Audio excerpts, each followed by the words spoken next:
Welcome to Film Shapes, the podcast. You to the Yabba? Yes. Staying long? Yeah, just tonight. Oh, that's hard luck. Want to see a bit more of the Yabba than that.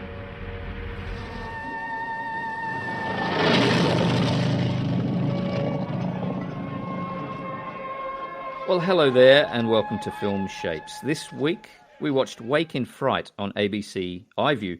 Now, this is a digitally restored version of the film, directed in 1971 by Ted Kotcheff and starring Gary Bond, Donald Pleasance, Chips Rafferty, and Jack Thompson. First, let's say hello to Roly. Hello. How you going? Pretty well. Good. And hi to Hutchy. How you going, Hutchy? I'm good, Shady. Thanks for having me along. No troubles, no troubles. So, gents, what did you think of this film? Let's go to Roly first. Oh, well, I mean, I'm really thankful to have seen this film finally. I've never, I've heard of it. It's always been in the background of my kind of sphere of knowledge, but I've never seen it before. So actually watching it was a really enjoyable experience. Not always enjoyable, mind you, for the reasons for which we'll go into. But yeah, very happy to have seen it. I enjoyed it. But yeah, it's basically, to me, it's a film that follows the beer, is what I was thinking. Ah, how do you mean? Well, just about every scene has got some form of beer type beverage in it. Yeah, and true. I realised that at some point it's like, if you this story could be told as much of a story of the flow of the beer as it is about anything else. But of course, it's about other things too. It could have one of those little infographic things, right, where you just rack up a little MIDI every time you see one on screen or something, or maybe you could have a drinking game for this film. Potentially, yeah. That's what I was thinking. That would be awful. You wouldn't, yes.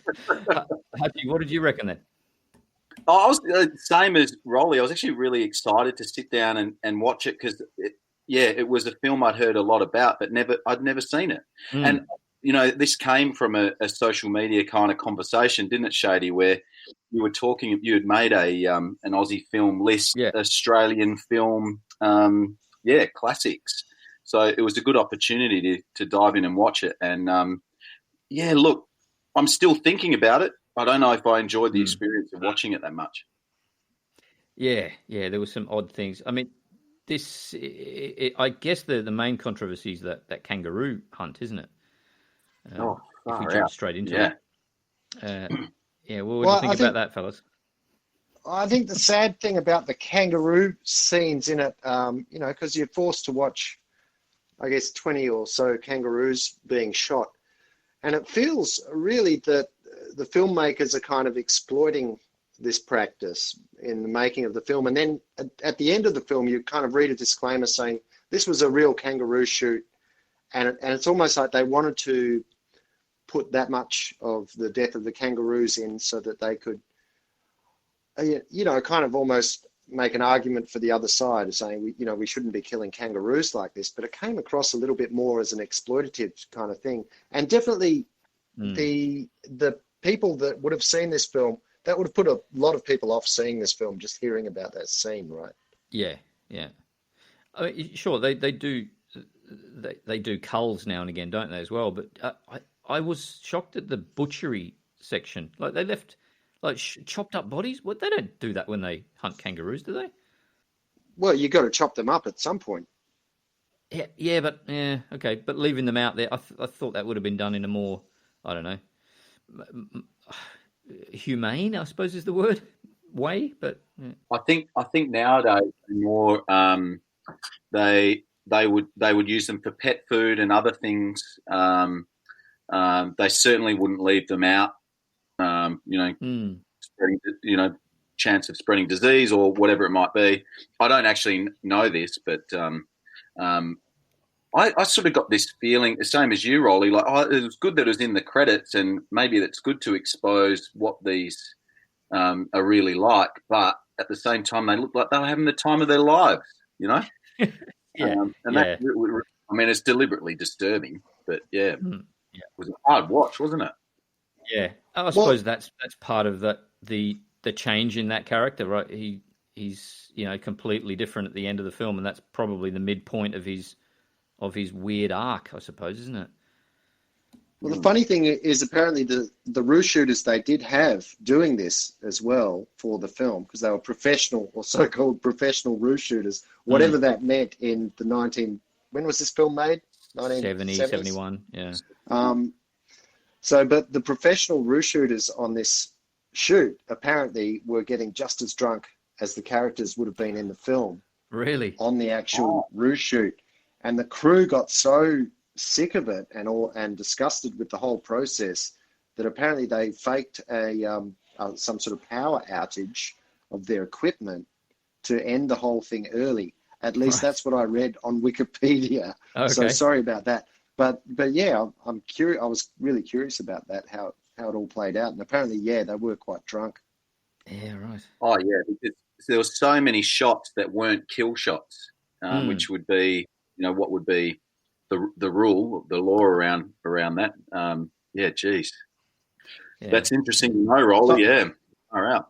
So I guess the film sort of stands at this point in time, where, and I guess with films like this, they speak a little bit more of a, whatever the filmmaker's intentions were, it's a film of its time. So it just can't help but show what things were like then, even if the filmmakers had different intentions to what they thought they were showing. That's interesting because the director's Canadian and the writer who adapted it from a novel or a short novel anyway, the writer's Jamaican. So they kind of had this, outsider's eye, and they used it to pretty good effect, I reckon. So I had no idea. That changes my perspective on it quite a lot because I thought it was a really interesting film for its take on Australia as something different. But maybe that's why, because it's from someone outside. I'm fine with that too. Well, the writer of the book, Kenneth Cook, I think his name is, he was a journo in Australia. So he's the Aussie in that little triumvirate. But the other two guys, yeah, they weren't really, too au fait with the Australian psyche, I suppose. So so there's a few scenes where it looks a little bit like someone peering into the culture, I reckon. It had a very surreal feel to it as well, I thought, at the beginning with the train stations and the train and just the interactions with people. It was almost like all I can think is Ennio Morricone, who was the filmmaker, Sergio Leone, Once Upon a Time in the West or something. It reminded me of that style of film, and it was refreshing to see an Australian film that's done in that way, because it didn't seem to have quite the cliches that Australian cinemas thought. Maybe this is a bit controversial, but it seems to have fallen into a more cliched territory these days. Right. The actor being English as well, maybe that sort of set him aside as quite the outcast in that. What was it, Bundan Yabba or something? Bundan Yabba? Bundan Yabba. The Yabba. The Yabba. What, you don't like the Yabba? That was great, wasn't it? Yeah. So maybe him being an English actor or an English character anyway. But mind you, Donald Pleasance was also English, but I think he was pulling Aussie in that, wasn't he? The Doc character. Oh, right. He was the best character, I thought, the Doctor. Yeah. I really did not click with the lead British guy. He drove me crazy, man. Yeah, well, he's a wanker. Really... He's a real wanker, isn't he? He's supposed to be, I think. Yeah. Just that pompous delivery. I was just reading as well. It was a British producer as well, so maybe that kind of angle of, like you say, like looking at Australia culture from outside eyes.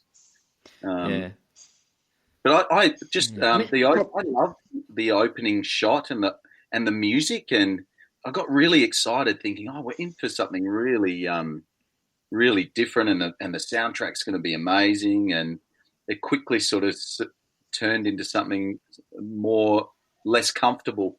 You know what I mean? Probably up to the scene where he, he's been drinking and gambling, and they're back at the house, and there's a fine lady who's a bit of a succubus. A bit of I thought there was going to go alien at that point there. Yeah, that's where I thought that figured. too. Yeah. I thought it might right. have gone a bit horrific at least. Like I thought there was something else. The title of it sort of. I don't know if the title threw me away. I thought it was more of a horror film than it actually turned out to be.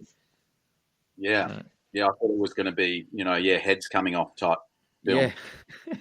No, it is. Well, that's the thing, and instead it becomes this kind of homoerotic, forbidden adventure.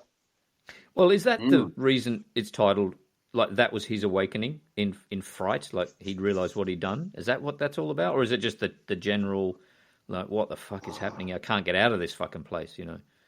What do you reckon? I don't know. Can we talk? Can we drill into that? Do we all agree that he had that experience resulted because it wasn't really shown what happened on the night let's in question with his mate. Yeah. Yeah, so, I think so. So he has this presumably first homosexual experience with one of these blokes. Yeah. Mm-hmm. Yeah. But I reckon there would have been people that saw this film in the day that didn't even twig to that. So that they said, so they never slept together. Nah, come on, mate. Wouldn't have done that. I reckon probably the people who saw it originally didn't have a clue because a lot of that stuff was cut from the original, apparently. Oh, really? I didn't know that. They snipped. I mean, there was some wrestling stuff. For example, him waking up in the buff early on. He wakes up with jocks on, for example.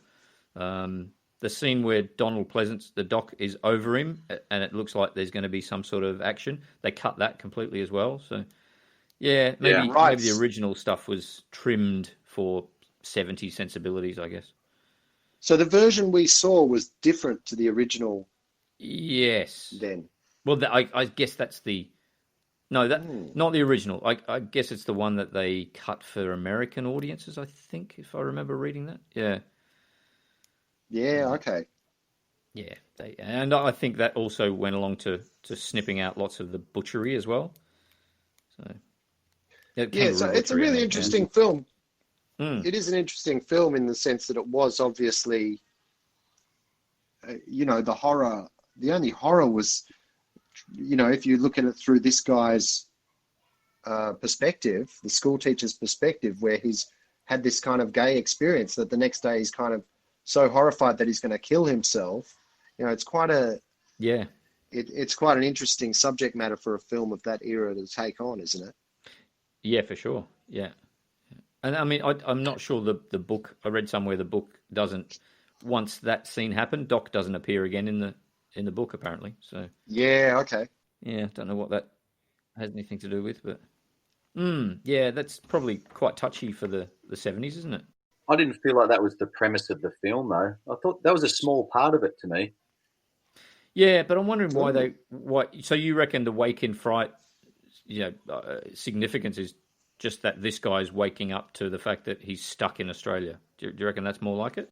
Yeah, he's on this journey to go and see his beautiful lady in Sydney, and greed and alcohol get in his way. Yeah.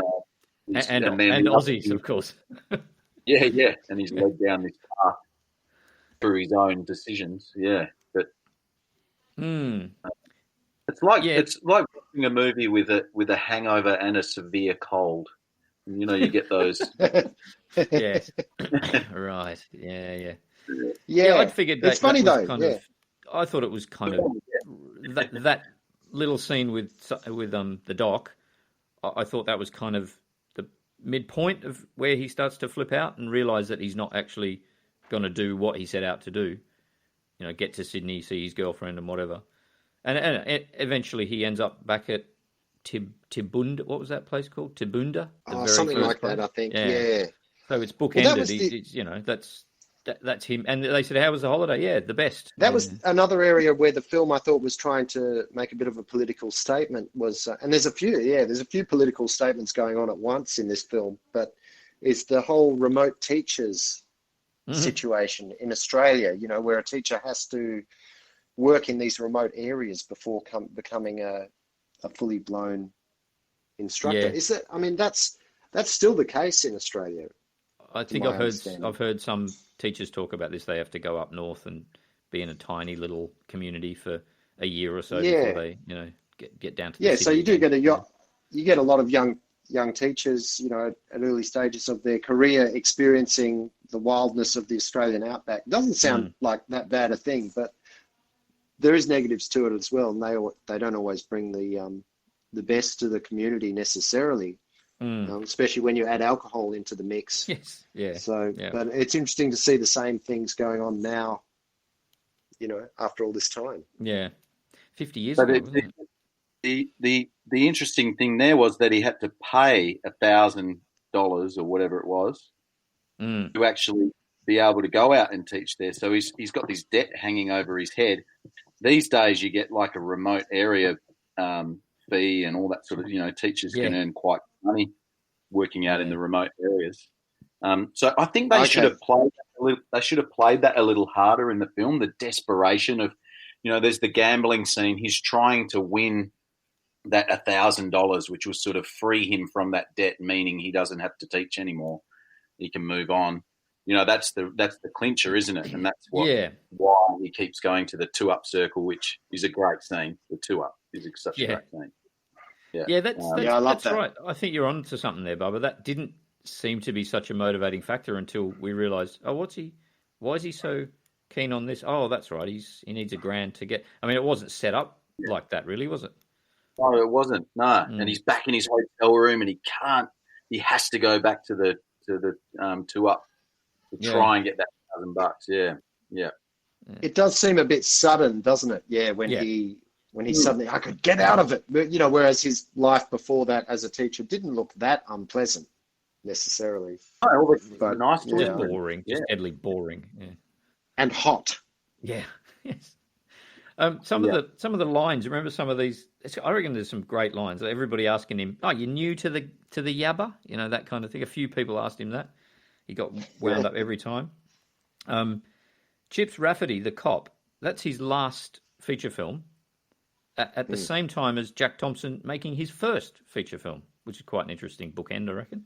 Oh wow! Both very famous actors. The one other thing I mentioned, which I found really uncomfortable to watch, was the performance of the hotel reception girl. Did anyone else get that feeling? That was great. She was so weird. That was just so weird. Very creepy. Yeah, it's true. I like seeing all the old notes, though, just on that. Here's your $1, and it was that little brownie. You remember that little fucking brown dollar note? Yeah, a couple of purple fivers in the wallet, Yeah. Just found a site that has Wake and Fright quotes. Oh, worth a look. Great. Quotes.net. Okay. Yeah. I'm a doctor of I like medicine this one where he's temperament. right. Yes, that's the doctor. Explaining his alcoholism, Right. Yeah. Just a really subtle line when the cop says to that dude, "You're still here. I thought you were shipping out on Saturday," and he just says, "Oh, yeah, I got involved. That was all. I just got involved." It's great. Yeah. Nice way to put it. Yeah. Just before we wrap this up, fellas, this director who I'd never heard of before, he made First Blood and Weekend at Bernie's. Oh, did he? No way. Yes. Check that out. He's been around, this fella. A few other films in the 70s as well, which are reasonably well known. But yeah, it's strange. The first Rambo film was this Canadian director, Ted Kotcheff. So, wow. Yeah. I just had a quick read about his experience with the Roo shooting thing too. He was actually vegan at the time. Oh no! Oh God! And he said he went out on the Roo shoot with his British producer, and the producer fainted in the back of the ute. There it is. Oh wow! The worst night of his life. Yeah. Shit. So yeah, I mean those dudes were really waking in fright at that scene, I suppose. And you know what? I have no doubt that those Roo hunters would have been throwing it on a little bit extra for the foreigners, the foreign filmmakers in tow. Yeah, but it's perfect. It's mirroring that the actual characters, isn't it? Yeah. Wow, that's cool. Yeah, but yeah, that was a good suggestion there, Hutchy. Thanks for that. I quite liked watching this. This was one I thought, oh yeah. Again, like you guys, I'd heard about it and not seen it, so I'm glad I've seen it. So. Well, I think it comes to that thing as well, where a film, you know, it doesn't have to be an enjoyable watch. You know, it can make you uncomfortable and be difficult, and it actually can. You can come away with a more interesting experience from that type of film in some ways. Yeah, for sure. Yeah. Well, guys, thank you very much for joining me for Wake in Fright tonight. We'll see you again next time. Thank you. See you later. Cheers, guys. Bye. Thanks, mate. Cheers, bye. New to the Yabba? New to the Yabba. Like the old place? No, I think it's bloody awful. You don't like the Yabba? No.